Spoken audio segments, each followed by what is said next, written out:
زۆر جار لێرە و لەوێ هەندێک لایەنی سیاسی ناوخۆی کوردستان یاخود هەندێک کەسیش بەمەبەست و پیشانی خەڵکی دەدەن کە کابینەی نۆمی حکوومەتی هەرێمی کوردستان لە مەسەلەی نەوتدا شەفاف نییە، بەڵام بە پێچەوانەوە حکوومەتی هەرێمی کوردستان زۆر شەفافانە کاری لەگەڵ مەسەلەی نەوتدا کردو، هەر لە دەرهێنان و ڕەوانەکردن و فرۆشتنی هەرچەند مانگ جارێکیش ڕاپۆرتی تەواوی خۆی دەداتە پەرلەمان و دەدرێ بە خەڵک. ئێمە لە ڤیدیۆڵێکدا بە وردی قسە لەسەر ئەوە دەکەین کە لە سێمانگی یەکەمی ئەم ساڵ هەناردەکردنی نەوت دەرهێنان و هەناردەکردنی بە چ شێوەیەک بۆ کەواتە هەناردەکردن و بەکاربردننی نەوتی کوردستان ڕاپۆرتی سێمانگی یەکەمی ئەم ساڵ.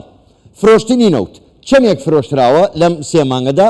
بریتی بووە لە 39,088,710 بەرمیل نەوت فرۆشراوە، واتە دەرهێنراوە و فرۆشراوە.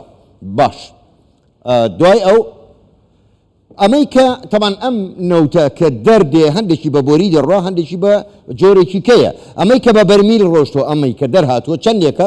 36,453,590 بەرمیل نەوت لە ڕێگای بەرمیلەوە کە ڕۆشتەوە بۆ تورکیا و لە بەندەری جەیهانەوە ڕەوانەی کڕیارەکانی لە جیهاندا کراوە.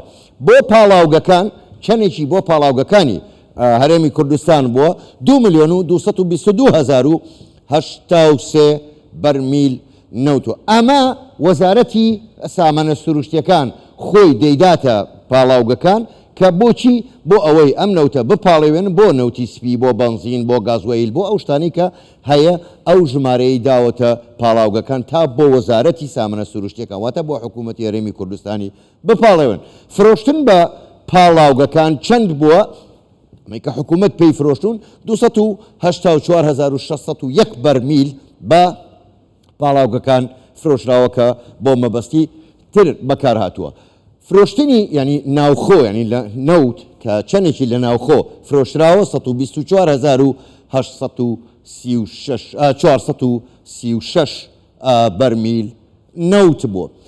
داهاتەکەی ینی فرۆشتن و لەگەڵ نرخی نەوتیشتان پێ دەڵێن، داهاتمان ینی چەندێک فرۆشراوە چەندێک بووە؟ 35,332,186 بەرمیل نەوت بەرهەم بووە. بە چەند فرۆشراوە؟ بە 3,2,903,497. ئەمە داهاتی لەو سێمانگە، ینی ئەمە هی ئەو سێمانگەیە بە کۆی داهات، ینی هەمووی ئەم سێمانگی 1 و 2 3 ئەمەندە بۆ داهاتەکەی. تێگڕای نرخی 1 بەرمیل بە چەند دانراوە؟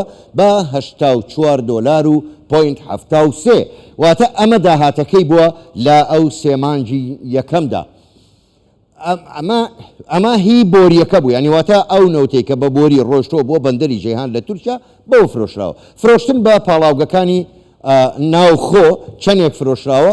409,037 بەرمیل نەوت فرۆشراوە کە داهاتەکەی بۆتە 34,453,394 دۆلار. تێگڕای نرخی یەکەی بەرمیل، ینی بە ئەمە بۆ ناوخۆ بە چەند فرۆشراوە؟ بە 84.23 دۆلارێک. داهاتی ینی فرۆشی ناوخۆ ینی لە نەوت کە بەیەکەوە ینی لەکە بە بۆری و لە پاڵاوگەکان هەمووی کردوێتە چەند؟ هەمووی کردوێتە 3,63,356,891 دۆلار. باش ئەمە ینی کاڵێن ڕێڕەوی دارایی فرۆشتین بە جۆری و بە پاڵاوگەکانی، بە بۆریش و بە پاڵاوگەکان. بەڵام لەمە ئەمە کە ئەم داهاتەیە، بەڵام شتیشی لێ دەرەچێواتە ئەوەی کە لێ دەرهێنراوە ئەو کۆمپانیانەی کە کار دەکەن، ینی چەندێک ئەوە ڕۆشتووە بۆ ئەوان؟ ملیارێک و 22,935,075. ئەمە شایستەی دارایی کۆمپانیەکانە، هەر لەوانەی کە دەری دەهێنن، لەوانەی کە ڕەوانەی دەکەن، لەوانەی پارێزگاری لە بۆریەکە دەکەن، حتا دەگاتە دەستی کڕیار. ئەمانە پارەی خۆیان، ئەم کۆمپانیانە پارەی خۆیان وەردەگرن.